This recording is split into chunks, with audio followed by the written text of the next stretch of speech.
I'll give everybody a brief rundown again of where I am. Apologies for those of you that this is a bit repetitious for. But basically, if you watched the last session, I was building a monstering helmet to go with my monstering mask. And essentially just to provide a bit of extra protection for my glasses. Last time I fully constructed it and had it as a 3D piece, wore it, put it on wonky, but I wore it. Then when it came to actually skinning it in the leather, it actually became quite hard because obviously it was at that point a 3D object, and I realised that was a big mistake. So I took it all apart, laid it out, and it then covered all of the pieces in leather, like this piece here. And this is just faux leather that I got from Dunelm, which I've shown previously, but forgot to record previously. Just looks like this. 7 to 9 pounds per metre, so pretty reasonable stuff. Normally I wouldn't use it on something like this, but actually for skinning a larger piece like this, my leather strips don't have basically the coverage. And while I could have done it like a patchwork, in the end I sort of just was sitting at it and sort of thinking about it, and I just thought, I quite like the idea of just having it be continuous pieces of leather. I think actually maybe it has a slightly nicer quality.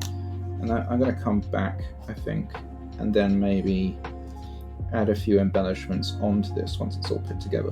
At the moment, I think it's going to have quite a kind of early American football kind of vibe to it, when they all used to wear those kind of leather old school helmets. So it's going to look a bit more like sporting wear, I think, when I'm actually finished, than anything kind of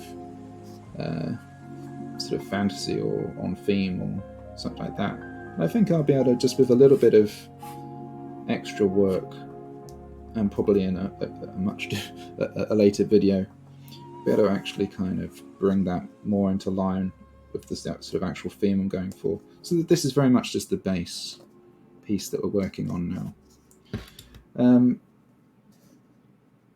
So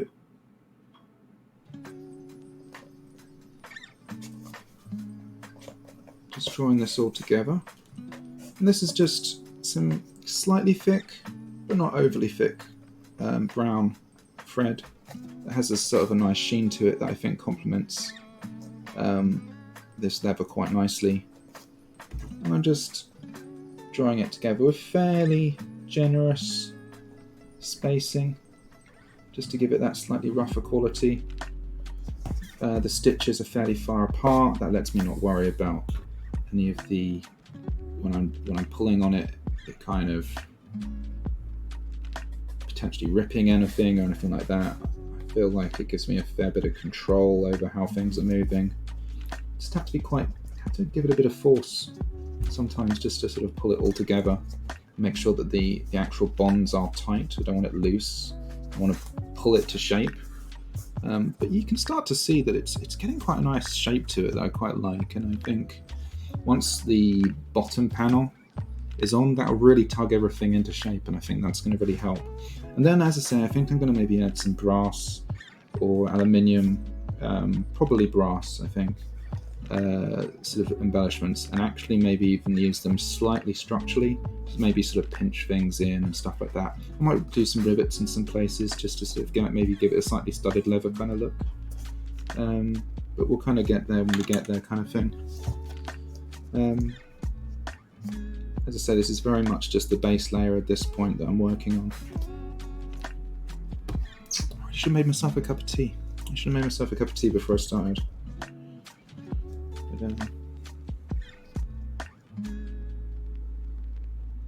Also realised, completely accidentally, I'm very on brand at the moment with my old Larp Noobs hoodie and the Larp Noobs teacup there. But, horrible sellout self-promoter.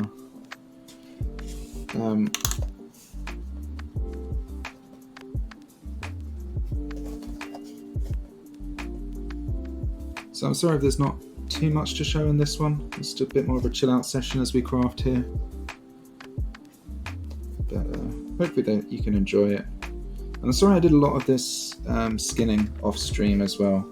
It was just really a case of I don't really have an easy camera solution for sort of, without a lot of faffing anyway, and sort of handheld stuff, because this is actually all just done on my phone camera that I've got hooked up. I don't have an easy solution for filming me do sort of those bigger scale pieces where I have to lay a lot of stuff down, and that was just all done in my conservatory late last night. Just laying down those large pieces of foam and then skinning them in the leather and then just cutting it all to shape. What I did do as well, I'm not sure how well this will show up, but what I did do as well, I also just made sure that I coloured the edging of the leather, because you notice it has this kind of, I don't know if that shows, it has this kind of slightly light brown colour to it that I've kind of just gone over with a permanent black marker, and it gives it this slightly, I don't know, again if you can see, it gives it this slightly dark line that I quite liked. I think that's it. If I'd left it, it would have just been a light line instead. So if that's the look that you liked, then, you know, fine. And it should be a water resistant sort of thing, and I actually don't even mind if it bleeds a little bit. That's fine, but it should be water resistant permanent marker, so that should work quite well.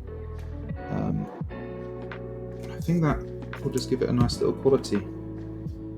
So it makes it look a bit rougher, and all of this might end up getting covered up slightly anyway when I move on to the sort of embellishment stage.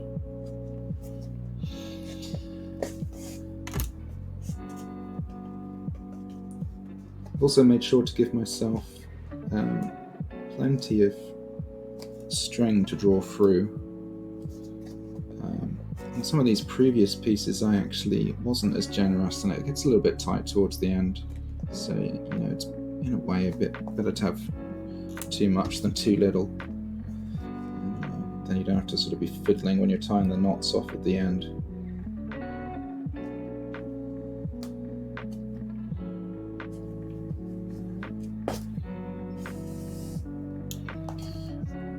Yeah, obviously, I don't know how many of you are actually really watching right now, but do let me know if you've got any questions, or if there's anything wrong with the sound levels or the quality, or if there's anything particularly you want to see or you want to know about. I'll do my best to answer.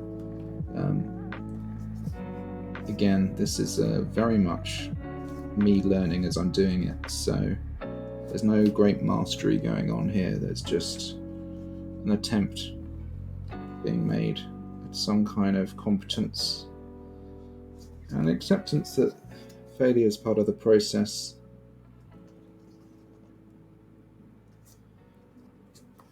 I'm actually a bit of a perfectionist, and that's stymied me in a whole bunch of different projects in the past. I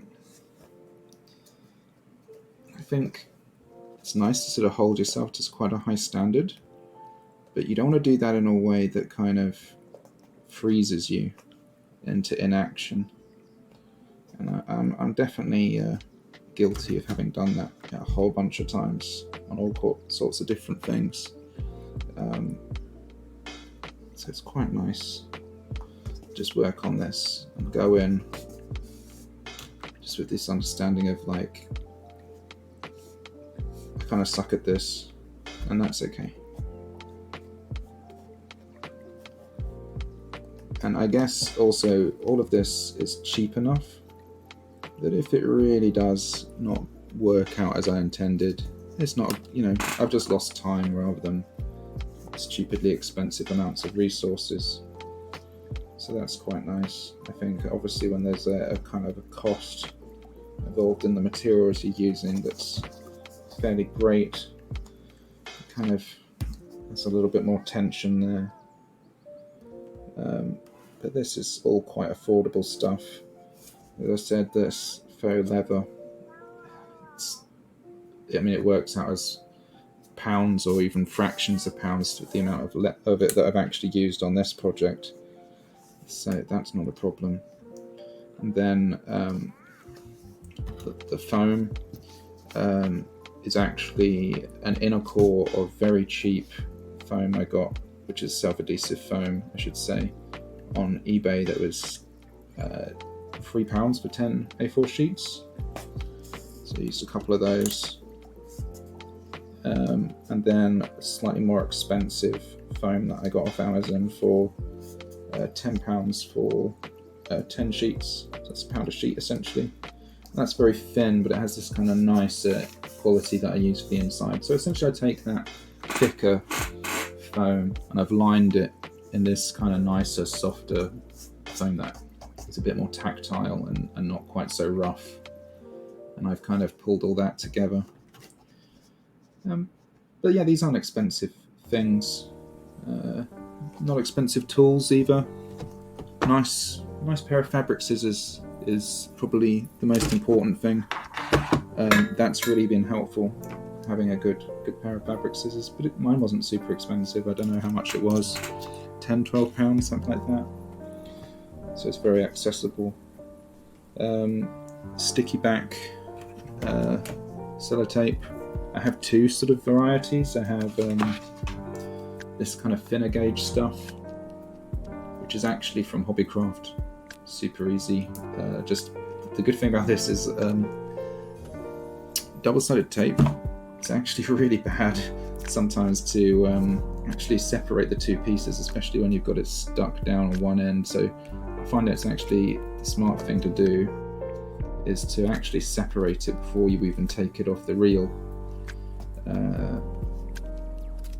And then often what I'll do is I'll take it off, snip a bit to give me an excess tab that then I can peel off later.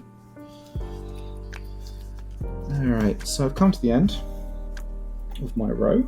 So now I just need to tie my knot. To do that, I'm just going back underneath one of the previous stitches and just tying a simple double.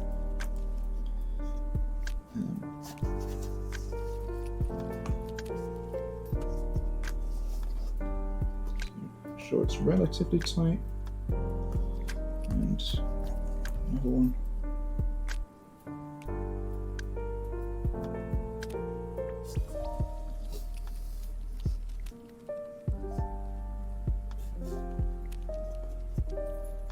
Ooh, we've done that. That's fairly ugly. It's a shame.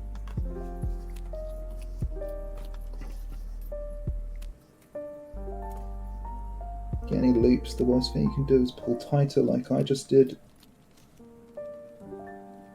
It's always better to stop, come back, let the material tell you what's wrong and fix it. A bit impatient there.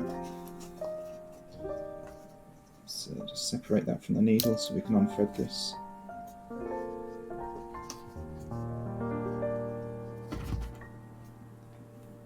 Okay, let's do that second knot again.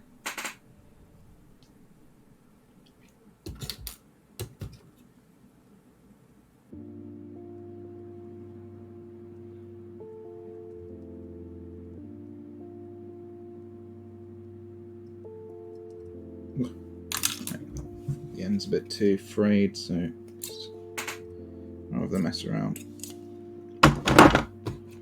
let's just snip that off. Try again. Sorry about the noise when I'm moving my tools around as well. Hopefully it's not too loud for you guys. This is a fairly ghetto stream, as you can probably tell by the quality of everything.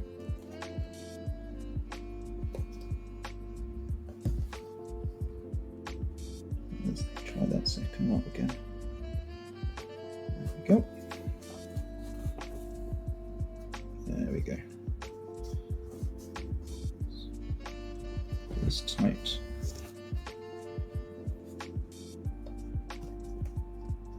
There. It's much better. So now I can snip that off. And snip it off fairly close to the base. I do like to always leave a little bit though, even if it's just a few mils. I don't want to do it too tight just because there will be naturally a bit of play over time. There you go, that's that side now attached. Before I started recording, I pointed out that I was a little bit worried that I'd allowed the bottom end here, where this join is, there, to sort of creep away a little bit. But as you can see, I've slowly pulled it back into line, and it's basically maybe a few mil off, maybe like 1.5 mil off, but that's been pulled in line now. And I like it. I like the way it looks. It has this nice kind of stitched aesthetic. I think that's going to look quite nice. Which like that. I think it's going to look alright. Obviously, I'll need to put them together. Okay, so we do the other side.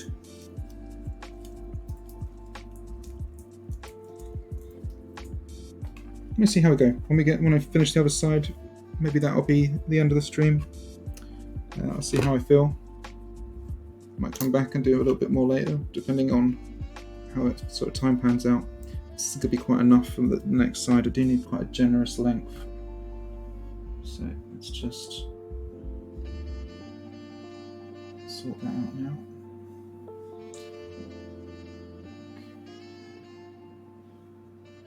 As you can see, I really do try and give myself quite a lot to play with, which I don't bother measuring it or anything like that, so it's a bit wasteful, but I think it's probably better to be wasteful at this stage than be too short. And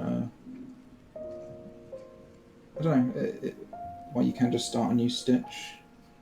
Quite like just getting it right and being over generous. So I think that's going to be about enough.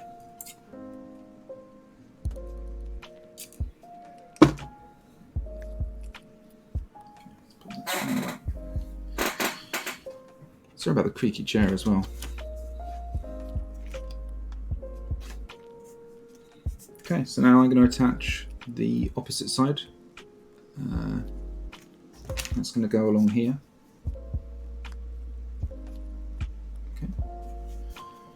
So, I don't know if you can see, but there's a bit of kind of pre-foamed here that is slightly different from that. And that's basically, I've added the kind of that nicer quality foam to that edge. And that just tells me where it's got to actually go. I mean, I know anyway, but it shows me the way. Right, so with that done, it's time to do that run of sticky back down here. Yeah, I think I'm gonna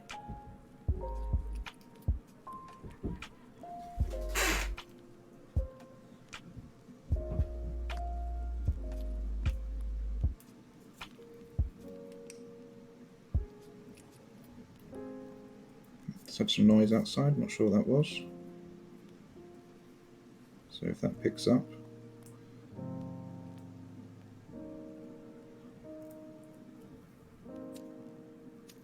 Alright. So as I said before, I like to peel actually my double-sided tape before I put it on the surface I intend to, and just snip a little bit off. Like that. Just means it's when it actually comes to peeling it off the other side, that's going to be way easier. Moving those scissors around. Off camera, by the way, there's just a huge dumping zone for stuff, like off cuts and stuff. Doesn't look good. Never mind.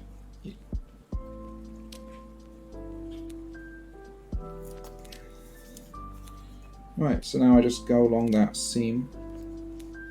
I don't worry about being too precise. The tape's literally just there just to give me that little touch of extra purchase. And I'm going to double it up anyway.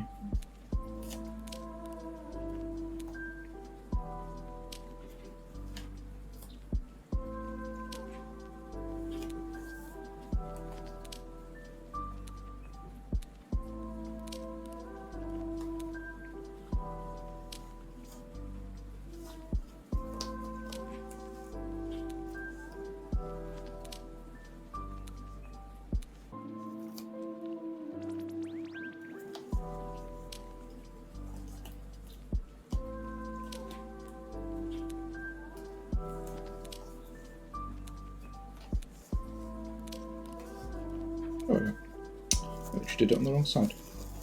That was done. That was really done. Let's try that again. So it's supposed to be here.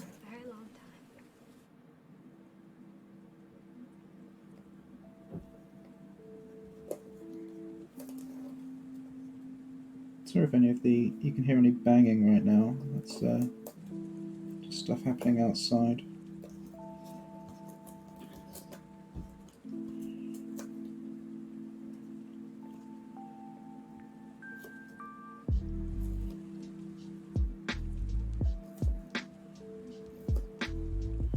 Sort of going around that edge.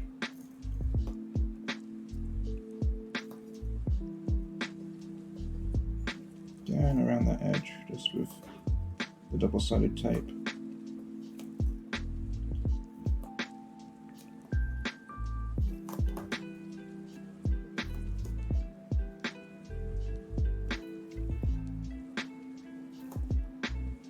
Might look like I'm being quite precise, but I'm not really.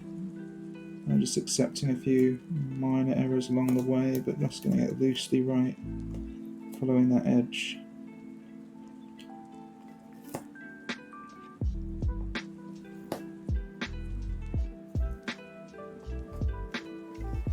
Obviously, because this is a curved piece, the tape's naturally going to have a bit of a wobble to it. That's okay though. It's all. It's going to really just get pulled into a bit of a more of a clump once all this actually gets cut. Let's cut that now.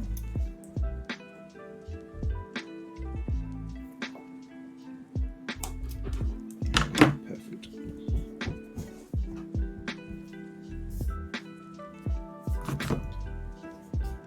Okay, so now I can. I gave myself that tab here, and by the way, that's how it looks now along the edge, like so.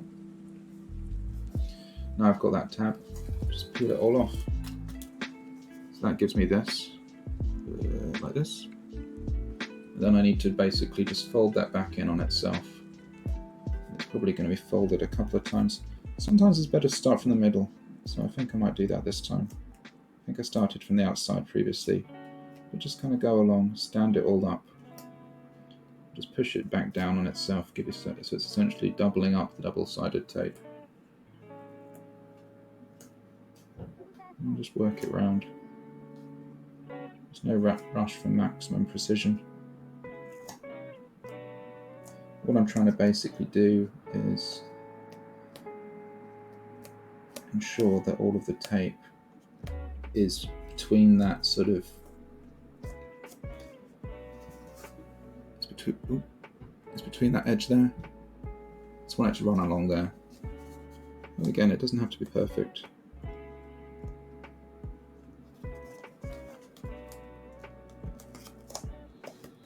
It just has to be right enough. There. That's about basically a good thing to do once you've done it. Is just run your hand all the way along. Just essentially just get my fingers and just running it all the way along. And if I feel that anything's raised, I just push it back down. Right, so it's time to get those first pieces on. Now, the tape is good, but it's obviously not going to hold this together. But it just lets me sort of stick that first piece down. And it's got enough wiggle where I can sort of tug it into place. And I want it tight, right? I want it really tight along there. So this first stitch is actually the most important one. Because here I have to sort of just make sure that the tension is right. I'm making it sound like you can screw it up here. You can't really screw it up. Oh, well, you maybe can. Maybe I'm saying that from a place of ignorance, but I don't think you can really screw it up. And it's easy to undo anyway. All this stuff's very forgiving.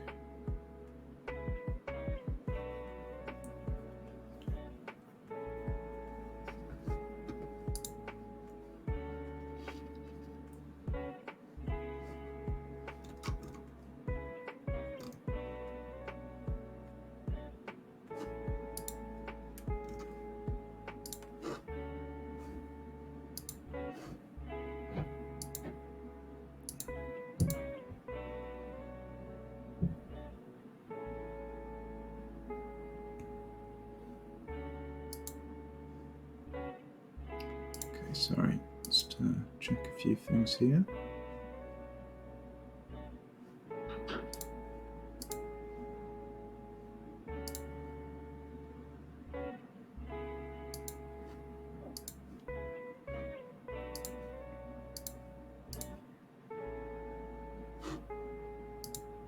Cool. Right. So that first thing, now you want to come in obviously from the side you don't want to see the knots on. So I'm going to come in from the foamwood side, and I find it tends to be easier to come in from the side of the main piece rather than the piece that you're adding. And it needs to be fairly close to the edge, maybe slightly more dangerously to the edge than you would with some of the other pieces that you're going to be adding.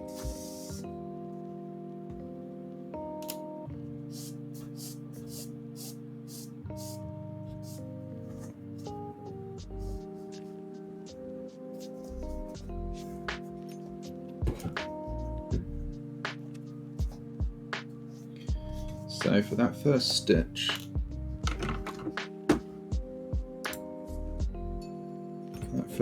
just got to be fairly sure that you've got a tight fit, because this is where things will want to walk away, because obviously there's nothing bonding it apart from a crappy bit of double-sided tape. So just got to make sure that's pulled together.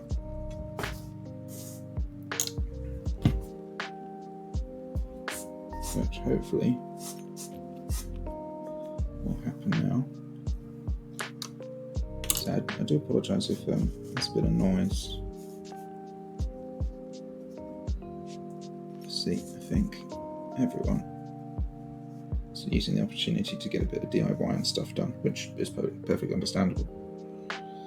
It's a good opportunity to do all kinds of stuff, like make a stupid leather helmet and craft badly. So let's tie off that first knot now. Nice and tight.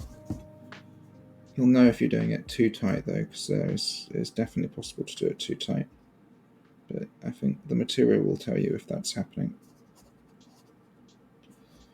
Okay, good, that's perfect. Right, with that done, kind of snippy snip the excess there, ammo, and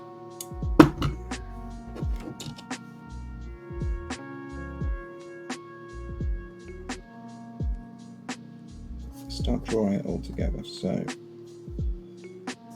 again, apologies that you can't really see any of this.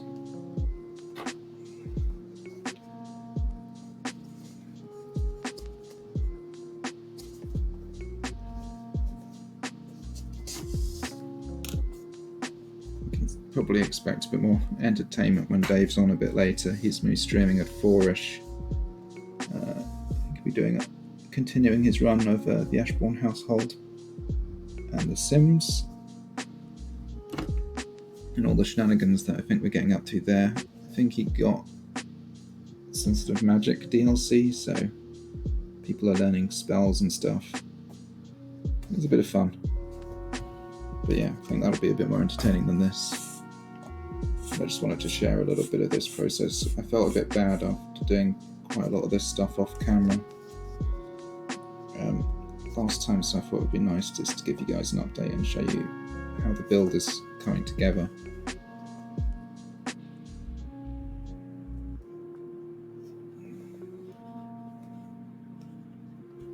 All in all, I'm pretty happy with it. I think it's going to be a nice piece. It's certainly not going to be the best example of anything like this out there, but it's a cheap way. I wanted to experiment, I guess. Again, I quite like doing these experiments to see how cheaply I can do things, and if I can... Sometimes you end up spending a lot more money actually trying to do something cheap than you would if you just did it right. And I think the craftsmanship, especially if you see people who are skilled using good materials sensibly, definitely is really the way to go. But there's some fun to be had, I think, from experimenting with cheaper materials and techniques that are sort of different. I don't think I've ever seen anything done quite like this before. Probably there's a good reason for that.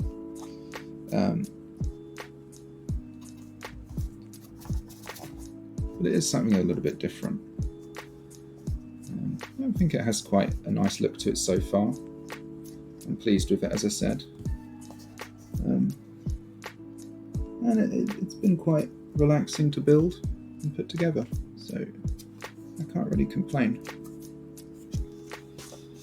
So one of the things that I found very much towards the end of doing the other side of this, was that this has a tendency to walk away, and I really want to make sure at the end that I come to a natural join where both things are lined up. Certainly on the previous side, I had to kind of work a bit harder to pull the pieces to where I wanted them to be towards the end. I think a lot of that was just being a little bit careless early on with some of my placement of my stitches and just watching how the material was moving. Important to note that you're not dealing with rigid shapes, you're dealing with flexible shapes, and flexible shapes, they'll go places and they move a little bit, and you have to sort of keep an eye on them. Just understand that they can walk away a little bit from what your plan is. And even if it looks like it's all going to just sort of tug itself together or sort of join together and some kind of mathematical precision, it doesn't tend to actually work like that in practice. It tends to be much more a case of the material shows you what it wants to do, and then you have to sort of negotiate with it. Sometimes some fairly vigorous negotiations required. But in this case, actually, it's been pretty chill. The whole thing's actually come together pretty comfortably, and I think it's been a nice thing. And I think most of the thanks for that goes to Evil Ted and his original pattern. The pattern's very forgiving, and as I said before, the materials are also very forgiving. I think that's really kind of let me sort of make micro mistakes all the way along, and essentially they haven't even been exposed as mistakes often because the build is forgiving enough to absorb them. And that's good. I think, if you have more experience this kind of thing, more skilled and more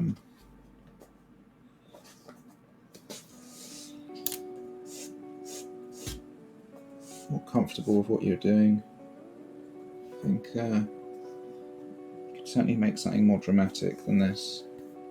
But this is just a starting point. This is just a basis. And all kit is aspirational.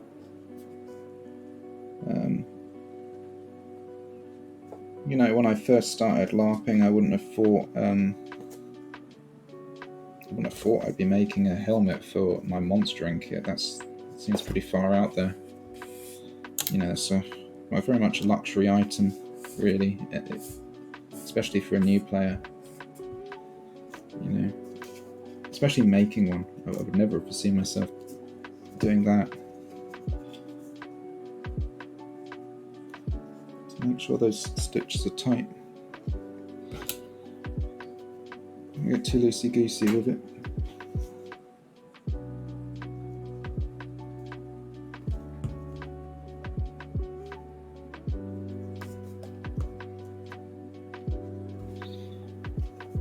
So I hope everyone's alright and having a good time during this whole process, or as good as you can. I know things are hard for people.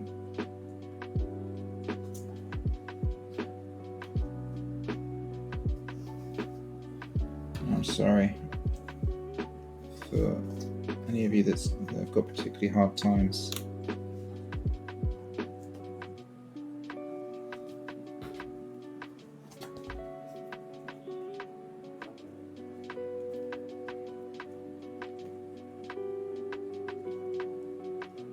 Hopefully we'll all get through everything together.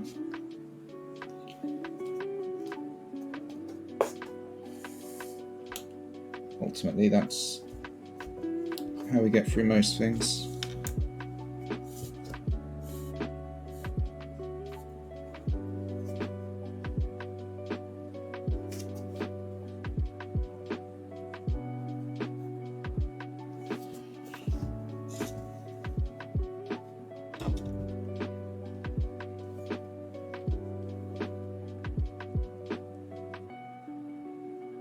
Getting aware that there's pretty much nobody, I think, actually watching at the moment.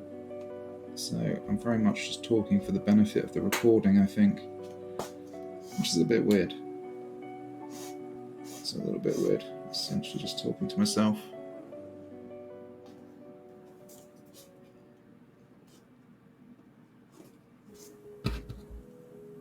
So I think probably when I finish this side, maybe I'll stop.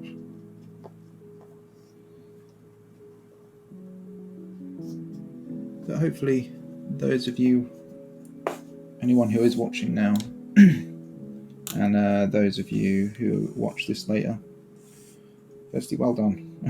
Because you probably have to be pretty bored, I imagine, to put up with my waffle. But yeah, thank you as well. I really appreciate it.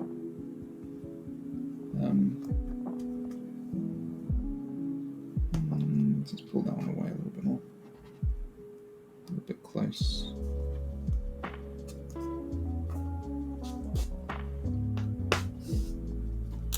Sometimes you get a little knot just on the thread that sort of pops through a little bit. You've got to watch out for that and just sort of keep an eye on your thread. You don't want it sort of ripping anything or punching through in a way that sort of leaves a bigger hole than you'd want. Hey Dave, you have a good one?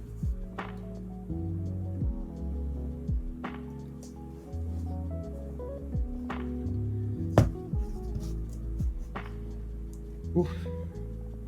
No problem with giving yourself lots of spare thread.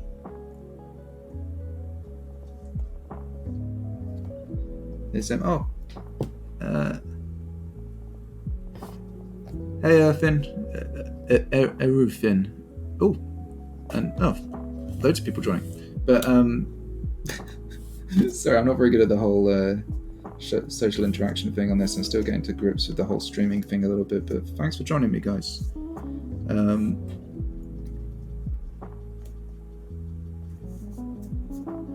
And hi, Hut Armories. Really good to see you guys. So, yeah, prepare to be shocked by the level of incompetence in what I'm doing. It's very much as the title says, this is me bodging my way through. But it's a fairly relaxing process, I think, just sort of working my way along. Making my monstering helmet for Larp.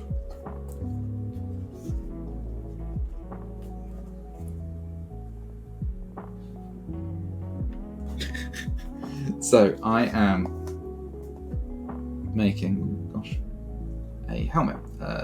It's essentially looks a bit more like a sports helmet right now, but it's just a very simple helmet. Obviously not quite finished yet. That's from a pattern by Evil Ted, and that will all essentially join together to make a sort of a foam and leather helmet for when I monster at Empire Larp.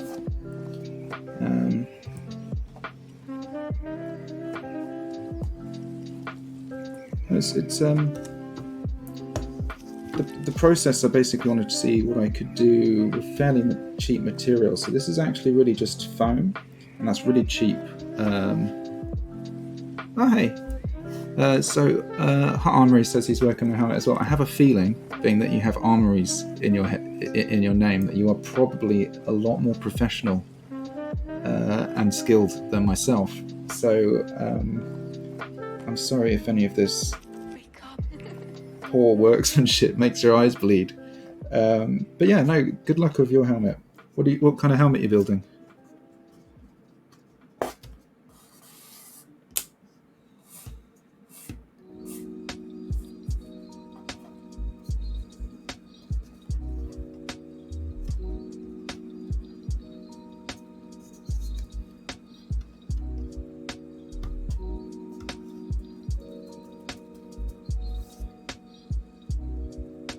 Wow. Well, you have a website. I have no such thing. We have. So I'm this actually. We're from the Larp Noobs podcast. We LARP at Empire LARP. Sorry if you know all this, by the way. And yeah, I think me and Dave have basically decided to give streaming a go. Very much just amateur hobbyists. We only really started LARPing 2 years ago. And I started making my own kit from basically no knowledge. Just reading up on a few things, trying a few things out, and just trying to do stuff as cheaply as I could. Which nation do you play? We're Navarre.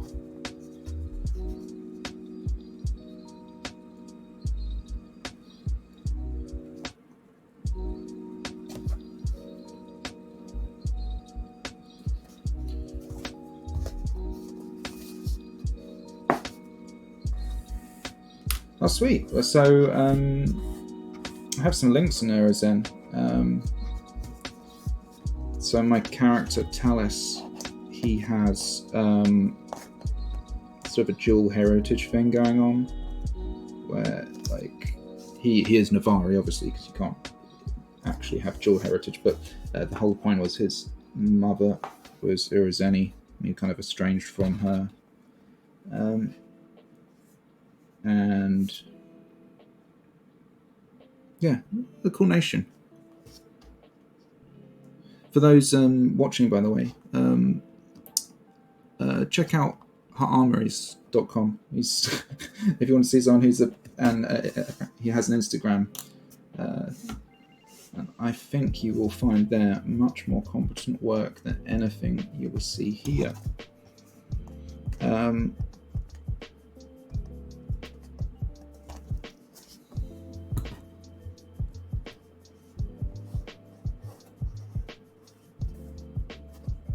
Yeah.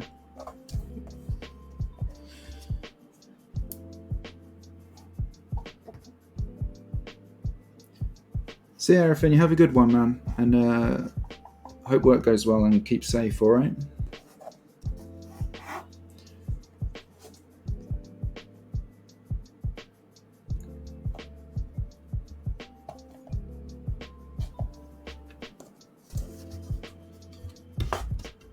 But yeah, so this whole thing's just so if you just tuned in, and again, as those of watching the recording, if this is a bit repetitious, but basically this whole thing is just an attempt to make a leather helmet pretty cheaply. This is actually faux leather, purchased from Dunelm, which is essentially just be a tablecloth cover, really, so it's kind of got that waterproof element to it. I think it gives quite a nice effect, and it stands up to casual inspection, and it's super cheap. And as this is just my monster and gear, I'm not kind of looking to spend an exorbitant amount of money on it. And also, I want to do it myself. I mean, give it a go. So if this doesn't work out perfectly, or it's not the best thing, this is very much a sort of time expensive but materials cheap mistake, and I'm totally fine with that. And it certainly will teach me a few things that I can maybe sort of learn for later projects when I do have more expensive materials and I'm playing around. So I think there's, an opportunity to sort of absorb your mistakes on these sort of cheaper materials. I think often there's the temptation to sort of rush out and buy, all the best stuff, and get straight into doing things.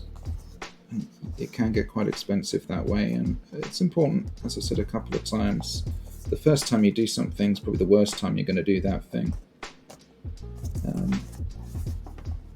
But unless obviously you're making a career out of it, or you're intending to sell, which I'm not, you're probably not going to do it again, or not going to do it often, because you've only got one head. So it's the first, worst, and for a while at least probably last time I'm going to do it. But that's all okay.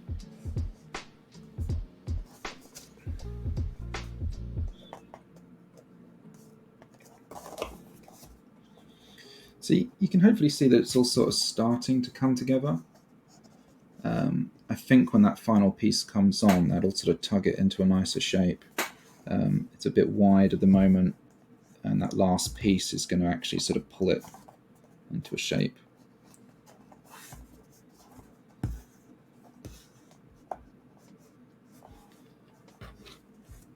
That's more comfortable. But yeah, so basically the process for making this was to take the template, which comes in multiple parts like this, and just place it on some very cheap self-adhesive 3mm foam that I bought off eBay. That was £3 for 10 sheets. That's a 4 sheets, so it's very cheap. And then I backed that with some slightly more expensive 1mm foam.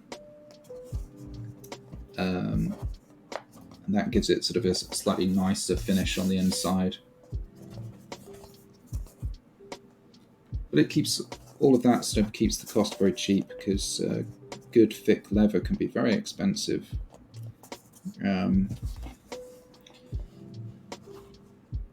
Worth it, by the way. Certainly worth those expensive materials. Expensive for a reason, and they are very good. But for something like this, as I say, and for the purpose I'm intending to use it for, I think this is going to work just fine. It's one of those projects where, as I've been doing it, I've been getting more confidence with it, and I'm actually more and more satisfied with what I think the actual ultimate output will be. It's probably worth showing off. I'll just finish this stitch. Worth showing off some of the other stuff I've done recently for my monstering armor. So sorry about the noise this will make. But using a similar sort of technique, I've been basically making lamlar armor for my monstering kit.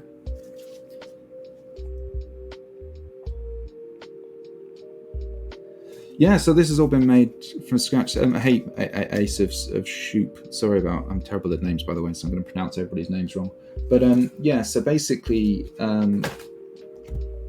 this is just a fairly simple sort of helmet that I'm making to go with my monstering armor for Larp. So I have this very pretty lad here. Blech.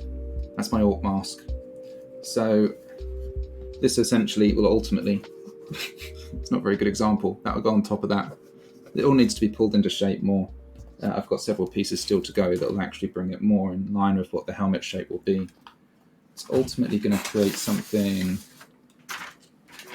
that's going to look like that, which is a bit of a Magneto style helmet, which is not really that historically accurate. You can get that pattern from eviltedsmith.com, completely free. He does a couple of patterns there that are just really nice to work with. So yeah, big shout out to him.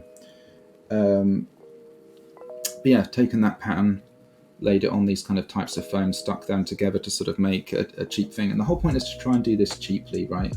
Monstering isn't something that I do very often.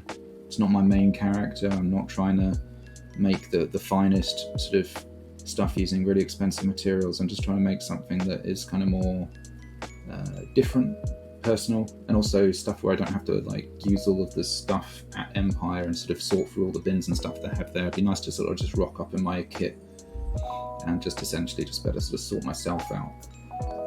So to give you an example, I've been working on that lamlar. So these are actually the shoulder pieces for that. So they're going to kind of go here. And then I have the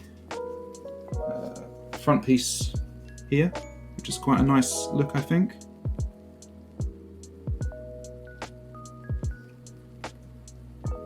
I think that has got a really nice quality to it. So the way this is done, and I went over this slightly in my previous video, this is actually all just, again, foam.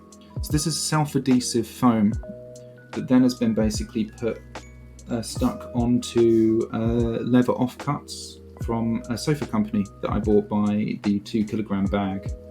And that they basically give you all kinds of different leather. I don't know if you'll be able to see, but there's actually lots of different types of brown leather just that make this up. And they've all got their own little subtle variants, you see, and they all kind of just reflect the light slightly differently, and I quite like the quality that gives it. So then all just held together by paracord. And I've got big old reels of paracord here, 100 meter reels. I've got green and purple, which are the main colours that my character uses. So that's the front piece. And then I've got the back piece as well, which is like this, which has got this kind of red leather spine down the middle. I don't know if you can make that out. But I quite like that look. I think it looks quite nice. So that will go on the back. I'll probably use belt blanks or maybe some soft leather on the trim. And then probably have a lacing, I imagine, as the tie, rather than buckles. I actually prefer that, just because buckles can tend to sort of flap around a lot, and I find if you kind of lace it up right, and if obviously the benefit is being able to make all of this stuff yourself, you can get a kind of a nice tight fit that way. Obviously, and then once you've cinched it with a belt that you wear, that gives you quite a nice finish, I think.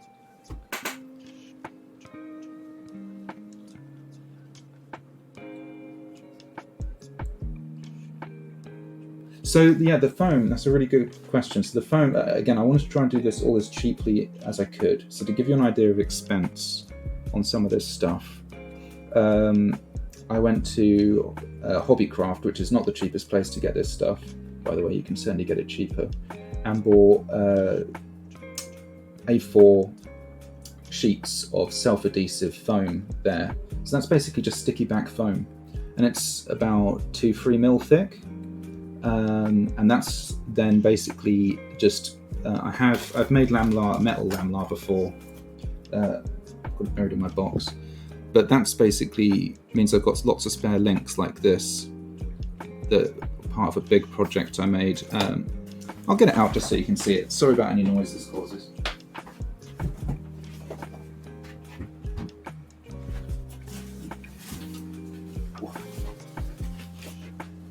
Okay. So this is my, sorry about the noise. This is my actual lamlar armour. So this is steel. And this was quite a long process to make, but I think this has got quite a nice look to it. But obviously this is my actual character's kit, right? This is my actual character's gear that he wears. So I didn't really want to put like this level of time into my monstering armour. So hence wanting to do something using leather and foam.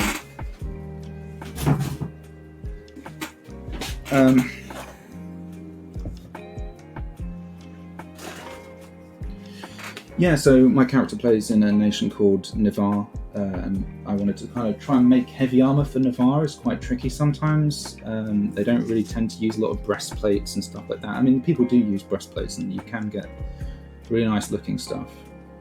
But I wanted to make lamlar. It's actually a type of armour I really like. So yeah, I just got a whole bunch of plates, painted them up, and then just paracorded them together. It's a long process, but as I say, the byproduct of that and the thing that's helped me with the project I'm working on now is it gave me loads and loads of these spare plates left over. And that's basically helped me then make lots of these little leather plates, like so. So, I don't know if you can see the little registration marks there. Sorry about my camera quality, by the way. This is literally all just done on my phone, so it probably doesn't show up that well. But those registration marks just let me hole punch it out. And that's essentially all it is. All of this is just hole punched very thin sofa quality leather, which comes in massive bags, much bigger than this. This is just a small part of it. Again, to give you an idea of cost, the 2 kilogram bags of leather that this came from was like £5-6, and these are just lots and lots of sheets of offcuts from those leather sofas. So as you can imagine, I get quite a few plates out of that, right? Like I just lay my plates, so this all just gets put onto the self-adhesive foam. I then use the plates as a template on that foam, and I just go along and then cut them all out using some fabric scissors. It gives me a really cheap set of armor. Like if I really had to cost out how much my monstering armor's cost me so far, you're looking at, I mean, and assuming that I've by no means used up all of my leather offcuts as well. This is actually stuff I had in my crafting pantry. That sounds a little pretentious, but yeah, my kind of crafting pantry. So let's just say that I was buying it specifically for this project. £5-6 for the leather. Sheets of foam, I reckon you probably need 20 sheets of foam for all the plates I've done, so you're looking at sort of 20 quid there. And paracord, that comes by the 100 metre, so obviously a lot more than I'd need for the armour that I'm making. I could make probably several suits of armour with that.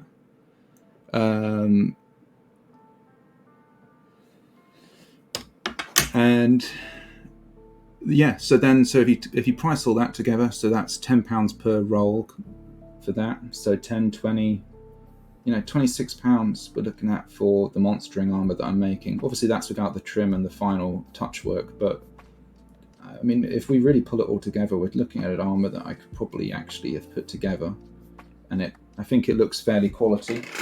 I mean, this is real leather that makes this. This is a real leather finish on the outside. It's just hiding the foam finish and the paracord. And by the way, this is very strong, so don't worry about this all coming apart. This isn't going to go anywhere. This is actually gives you a really nice strong finish. Yeah, so I reckon I'm going to be able to pull it off for £30, £35, I reckon this is going to come to. And I think for my monstering armour, and considering how much you can pay for high quality lamlar leather, I think actually this is a very, very achievable project for people. As we're doing a tutorial, I've been thinking about something like that. That's part, I guess, of what this is. I have taken photos as I've gone through the whole process, but to be honest with you, it's actually not a tricky thing to do. I think the toughest part about the build is having the time for the build. It's not a materials expensive job or even a skills expensive job. It's a time expensive job, and you have to be willing to just sit down and actually put it together. And it is a big job. I mean, doing that leather there was certainly easier than doing my metal stuff, and the great benefit, of course, of doing leather lamlar over metal lamlar is that leather lamlar like this all has to line up perfectly, and you have to make sure that everything is perfectly aligned. Also, when you have these plates, obviously were naked steel, and they all needed painting, which was a big challenge. They had to be undercoated twice, and this is hundreds of plates, maybe thousands, I don't know. There are hundreds, I imagine. Yeah, I think probably, hundreds, many hundreds anyway, of plates all need undercoating. So each one is sanded to basically give the primer something to key onto, then undercoated twice in white, then sprayed twice after that in British Racing Green. So it was actually quite expensive. As I say, that's why I didn't want to do this. While I certainly made my metal lamlar armour cheaper than you could probably buy metal lamlar armour, and I did all this as a layperson. I've never done any armoury before, by the way. I find lamlar is a really forgiving method of making armour. Certainly easier, I think, than sort of going out and trying to, make yourself a proper metal breastplate. Maybe I'm incorrect on that, but that's the impression I got. but I didn't want to do that for my monstering armor. I want my monstering armor to be cheap, because my metal lamlar armor, I reckon, probably cost me about somewhere between 160 to 180 pounds all told, and that includes mistakes and materials and a few tools that I didn't have, but that gives you an idea about the range there. So that's why I really don't want to do that again. I mean, I don't have that kind of money just to throw around on all kinds of different projects. I mean, I think that's actually, it's not a very expensive thing if you've got that kind of money, and I don't think it's an unreasonable amount of money to pay for it. I reckon I could sell my Lamlar for, I mean, it's not even the best made Lamlar you'll ever see, but I reckon people would buy that for more than that.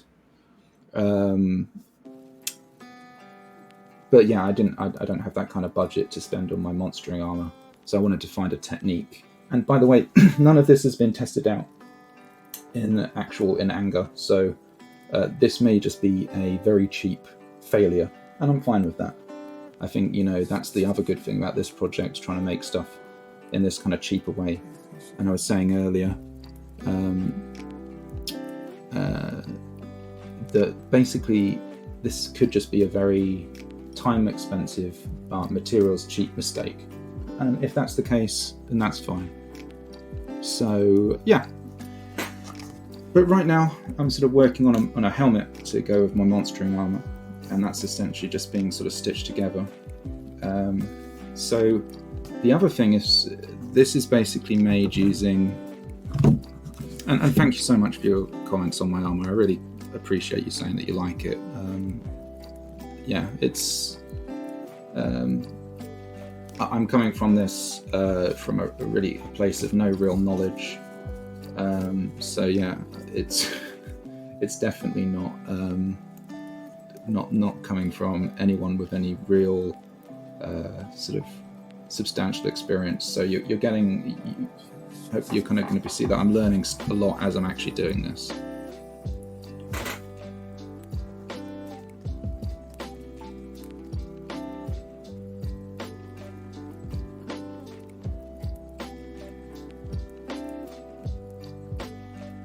Yeah, I mean, I think that's a really good point, Ace. I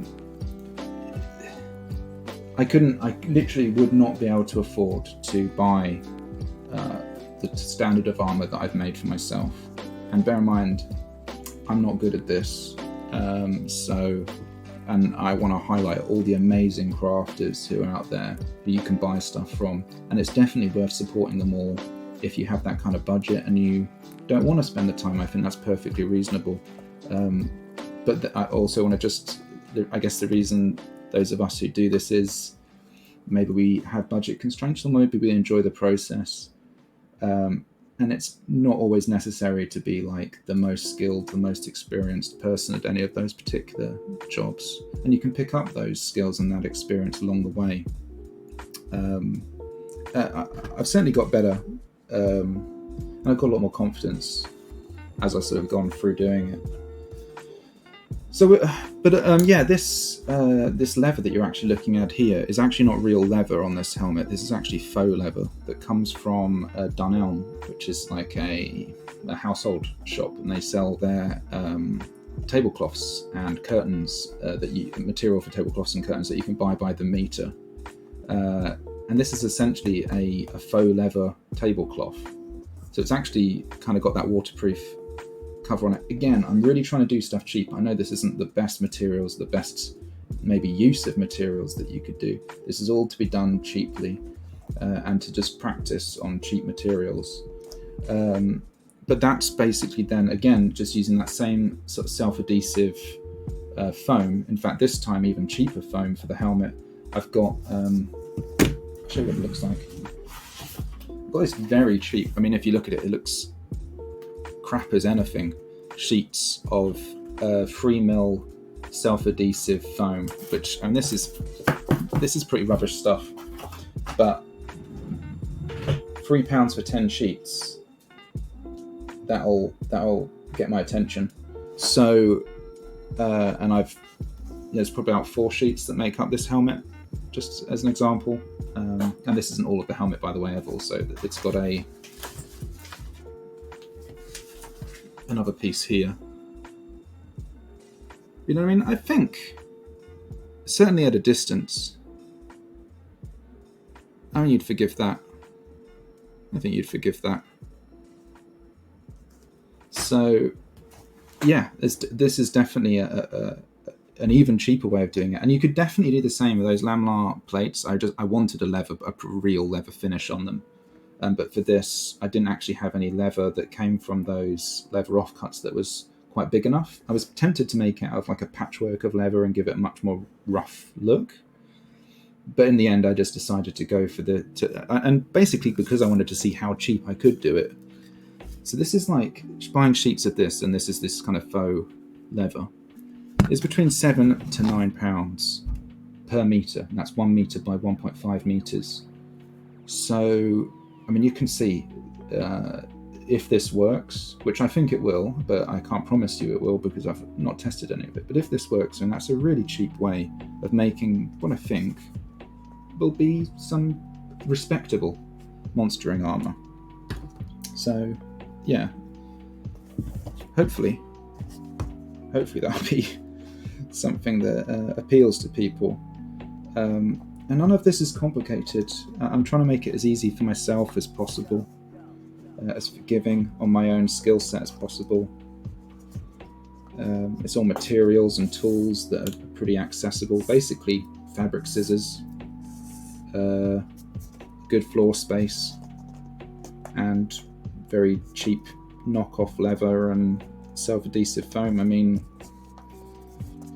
you know, we have the capacity to do these things.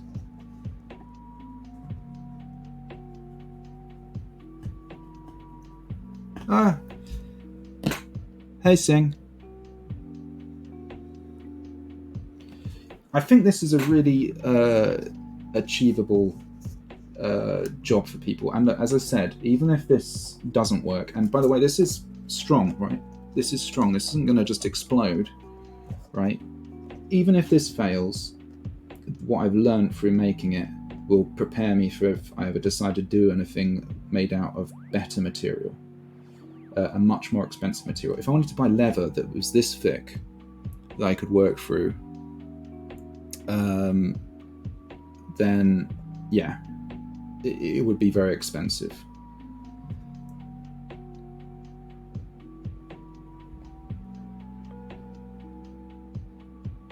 Okay.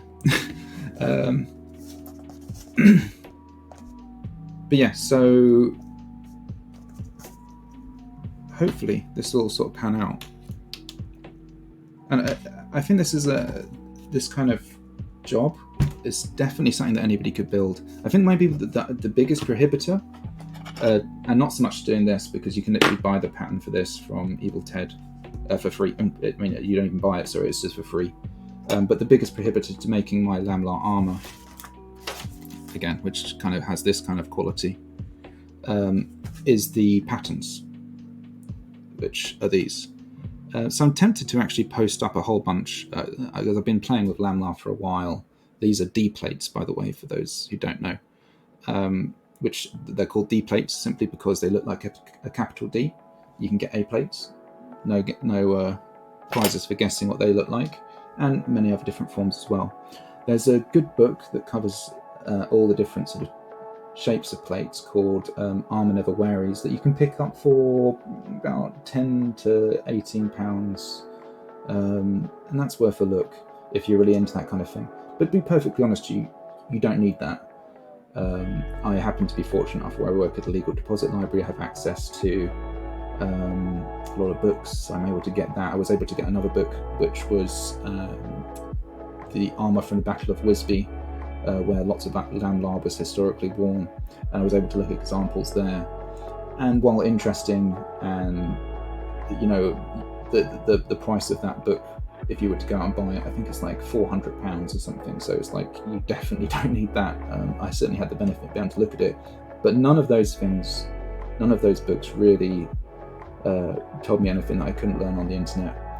And the most important thing really is getting those patterns for the Lamlar plates itself. So I think one thing I might do is maybe post up some patterns for different symmetrical shapes that might be useful for making Lamlar out of, and I think maybe that would help people a bit. But to be honest with you, if you literally just look for any tessellating patterns, I'm pretty confident you can make Lamlar out of it, or just experiment, try some simple things. Maybe don't do it straight away on metal or leather. Get yourself some cardboard and just cut some shapes, punch some holes, make a line of it. Paracord, super cheap, right? And by the way, like the other thing with paracord is, I don't know if you can see on the end, to stop the fraying that you get, just get a lighter. I just get a lighter and I just literally just burn the end of the paracord, blow it, and then pinch it with my fingers. You've got to have slightly asbestos-y kind of fingers. Doesn't really cause me any problems, but yeah, maybe wear some heat-resistant gloves if you kind of find that thing uncomfortable. But then you can just pinch the paracord ends, and that gives you a really nice kind of finish that stops the paracord fraying or coming apart. But again, these aren't expensive tools or expensive materials or anything like that. It's all about trying to do it as cheap and as reasonably as possible. Anyway, I'm sorry if this isn't that exciting to watch, by the way. Building this helmet is really more of an opportunity to sort of share the experience of doing it with you guys than really any actual deep close-ups of the process. I'm afraid I don't really have the facility to do that.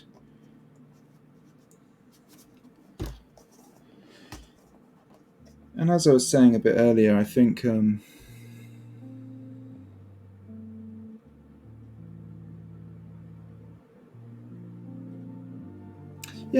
I think that's definitely it. I think the biggest hurdle is having the confidence to do it, but and I think the expense can put you off. But honestly, all of the materials I'm using here, I'm not lying or exaggerating. My monstering armor is super cheap, and all of it is very achievable.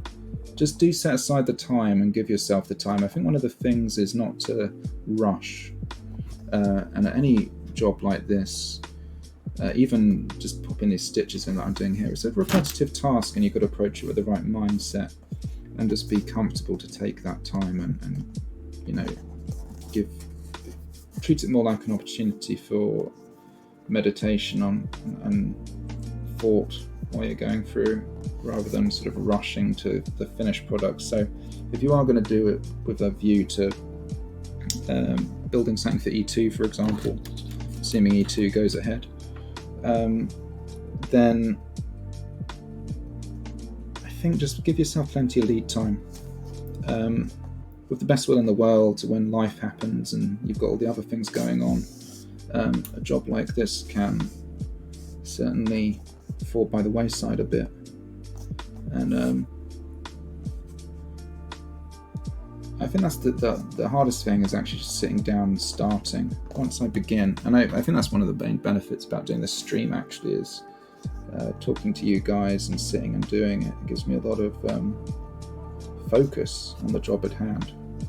Normally I'd be pretty distracted by all kinds of different things, and it's sort of that sort of thing where you're sort of sitting down thinking, should I craft or should I just watch a YouTube video? And, you know, often the YouTube video wins.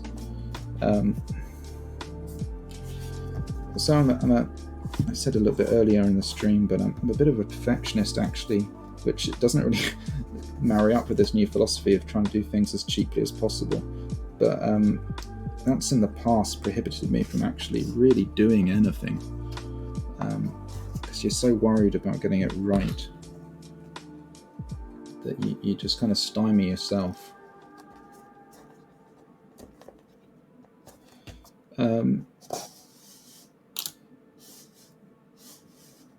I should just do a shameless plug, for just in case any of you don't know anything about me or us. I'm one of the two. Hey, Hut. Welcome back. So I'm one of the two Larp Noobs from the Larp Noobs podcast. And obviously during this time when travelling around and going to events and interviewing people isn't as possible, we both decided we'd sort of do some videos instead and some streaming and give that a go. And I thought it was a really good opportunity to give you an insight.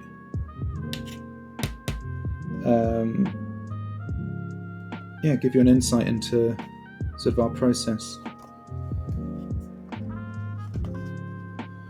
But I'm hoping this helmet will match up quite nicely with that lamlar I showed you earlier. I think the colour's slightly off, but maybe that'll be okay. Maybe that'll just kind of break it up a little bit. And I'm also thinking of adding some bronze details maybe to this helmet as well, just to sort of give it a slightly different feel. I think that's going to be sort of an end sort of goal for that. I think that'll look quite nice. I've got a whole bunch of, you can buy it fairly cheap again.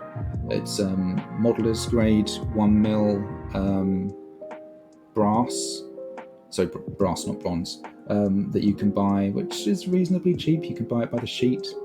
And that's easy to tool firstly, which is important because while I have things like some sort of metal cutting material and stuff, actually being able to use hand tools and sand things and manipulate stuff by hand, it gives it a bit of an easier quality for a job like this. So I think maybe I'll go that way.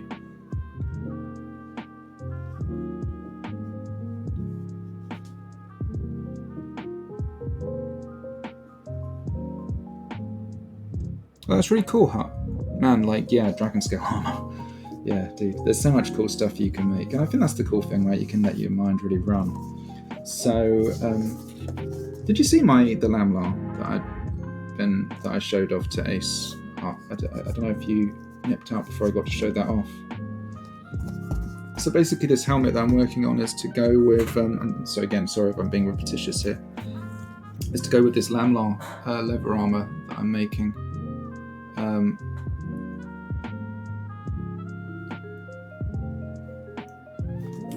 And basically this is using that same sort of technique basically.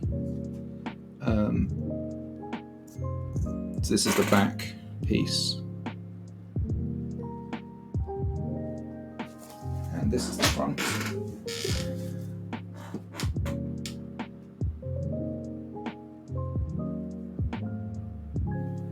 So the leather for those, I said a little bit earlier, but it comes from a sofa company. They're offcuts from, and you can just look this up on Amazon. There's loads of people that, and loads of sellers online that you can find stuff. They sell leather by the leather offcuts like this, just loads and loads. And I buy it by the 2 kilogram bag, and then that's then just stuck onto that self-adhesive foam I was speaking about earlier. So that's what this is on the back. The whole thing is just foam, right? So it's thin sofa leather that's been stuck onto self-adhesive foam, and that gives you plates like this.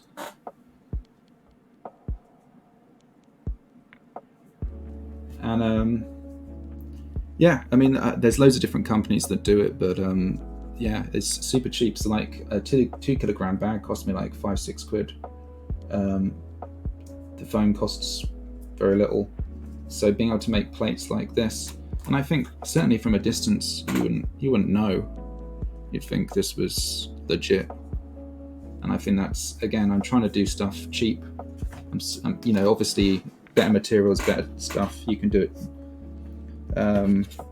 You know, there's definitely, I'm not trying to say this is expensive Vegetan sort of stuff, which I know obviously you'd get better quality from, but the whole point is this is just for me. If I was selling this or something, firstly I think if you're looking to buy stuff, I think it's much better to obviously just get good stuff rather than cheap stuff. But if you're making stuff, and this is for monstering and this is for me, and I'm trying to approach it with a fairly casual eye, I think there's nothing wrong with working with materials like this. And I think this is a really good project for people who are new, you know, as I say, it's much better to make a mistake with cheap materials and than you know, make expensive mistakes with expensive materials. And it's all just time. If time's a resource that you have, or if you have a little bit of time here and there, because none of this stuff's very complicated. Like Lamlar armor, the beauty of it is that it's so easy to do. It's just a time-consuming process.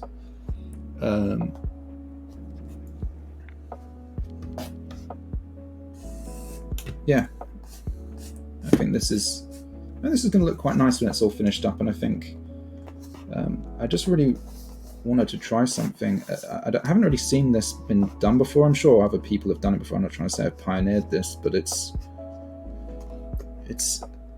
a cheap way of making what I think will hopefully be fairly reasonably looking and comfortable armor that is tailored to me. And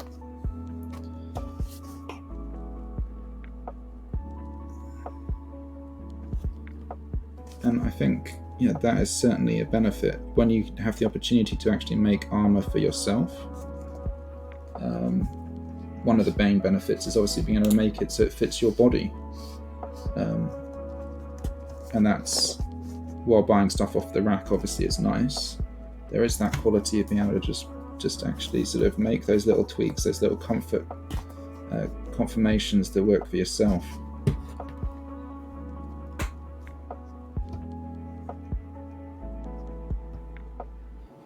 Yeah, I think definitely. I mean, again, Hot posted up a link to some of his stuff earlier. Sorry, I'm assuming. To there. I don't know if you're a he or a she. I apologise. You know, obviously there are far more skilled builders out there than myself, but this isn't really, I guess. Hopefully you're getting the vibe now. This isn't really a stream to sort of see an expert build things expertly. This is a stream to watch a moron try and do something cheaply.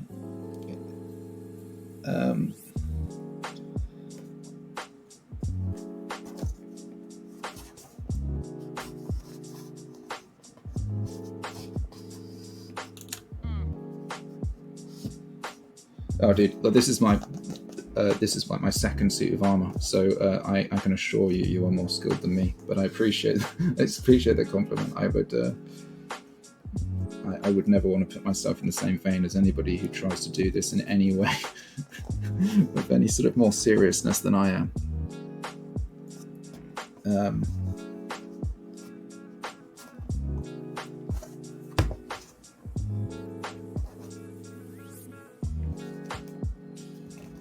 Did you see my my metal Lambar armor, which is really, if you like, the apex of my own level of skill? Show it off. Sorry to be, again, if this is repetitious for people.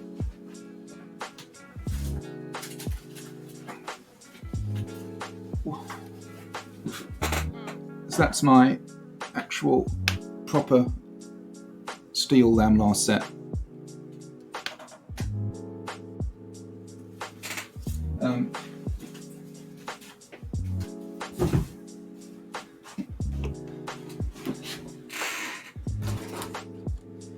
So that was a really big journey to do and build for myself, and that's my actual character's armor. But obviously that cost a fair bit of money. There's limits as to how cheap you can do that, especially if you're using real steel and you're painting it like I did, and you know, all the different paints and all the different materials. There's a limit as to how cheap you can do it, especially as you've got to accept that you're going to make mistakes along the way if it's your first time. So I didn't really want to, and I learned a lot by doing that, by the way. And it's, I said a bit earlier, but I think this is very much a truism. The first time you do something is the worst time you're going to do it, or the worst way you're going to do it. So if you're doing it as more like for yourself, it's very much the first, worst, and last time you're going to do it for a reasonable amount of time. So you kind of have to go into it that understanding. Do your best, learn as much as you can. And I certainly know multiple ways I would improve my armor if I was to do it again now. But it's amazing considering like what I thought I would be capable of actually doing. I never thought I'd be able to do something like that.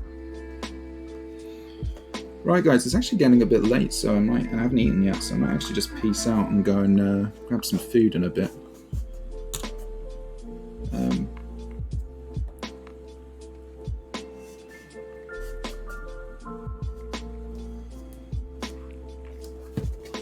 Oh, thanks. I really appreciate you guys.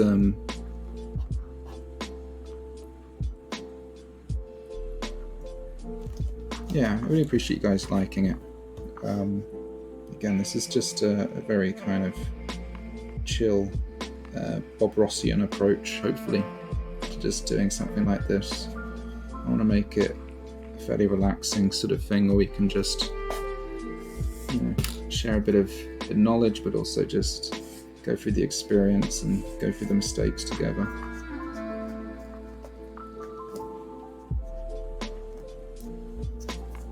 And yeah, I appreciate all the compliments and stuff. It's really kind. Really kind.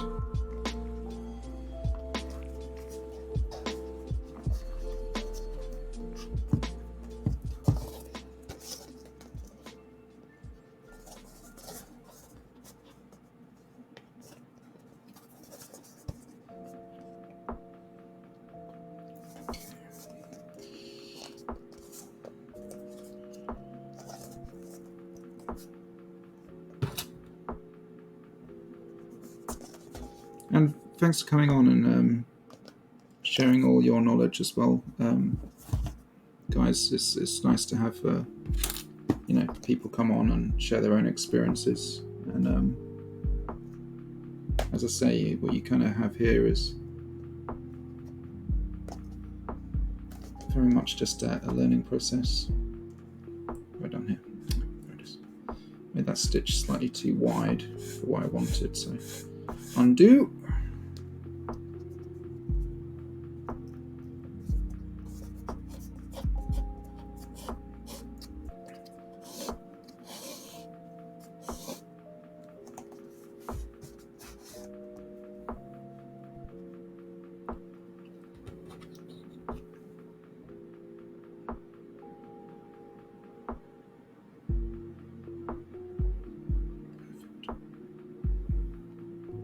Ooh, let my thread get a bit too frayed there. I need to just sort that out. Really good pair of fabric scissors is actually, yeah, that's one of my things. I've actually got a fair bit of tools I've managed to pick up over the time of doing various things. I have to do some work on the house that we've bought and stuff, but I'm not by any means, by the way, a hands-on person naturally. I'm a map librarian, so I'm nowhere near like hands-on at all, really. So a lot of this stuff has been quite out of my own comfort zone. Sorry, but that's been quite good. It's been nice to challenge myself in different ways. Like I'm very much a non-manufacturing nerd.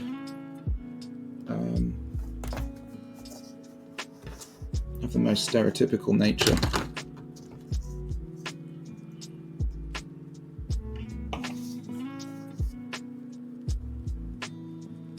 Oh, that sounds like a lovely job, dude. A rocking horse maker. Wow, that sounds really cool. No, I have no skill base like that. I have I have old maps in a library, which is a lovely job, by the way. I'm very fortunate with my job.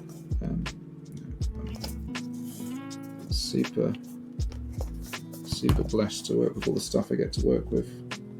Awesome pieces of history. Something very special about maps. And just a job that I sort of fell into, really. But I couldn't be happier, actually, in terms of how I lucked out. And the stress I take home is very minimal.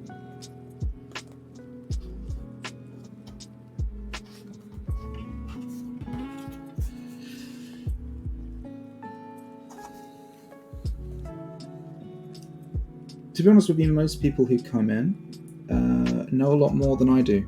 I'm just showing them how to use the actual the library itself and use the resources that are available. Obviously, some people need a bit of help. Well, most people in some way or another when they're dealing with maps, especially for the first time, need a little bit of help. You know, because they're not the type of thing that I think a lot of people, a lot of people maybe are quite skilled researchers, but the thing they don't think about is if they want to use a map, how do they tie that into their work? And it's a fairly academic library, so yeah, it's a nice place to work.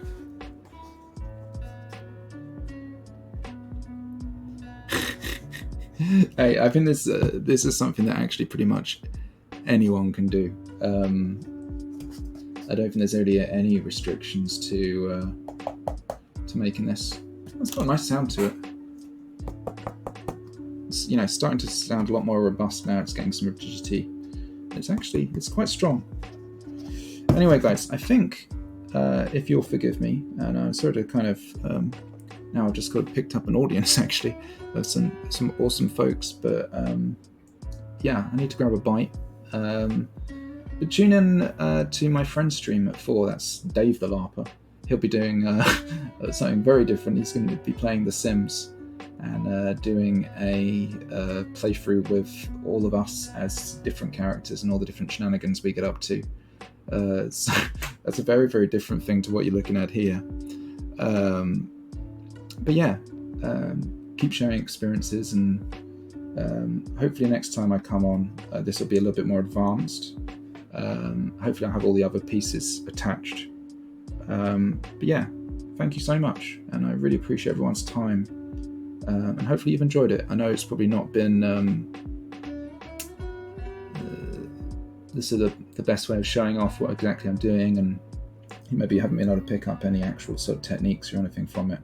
But hopefully, if I can leave it with anything, is just the ethos behind what I'm trying to achieve, and I guess the materials that I use and the process that I'm trying to sort of work towards. So yeah, enjoy yourselves and look after yourselves. All right. Strength and honor, everyone.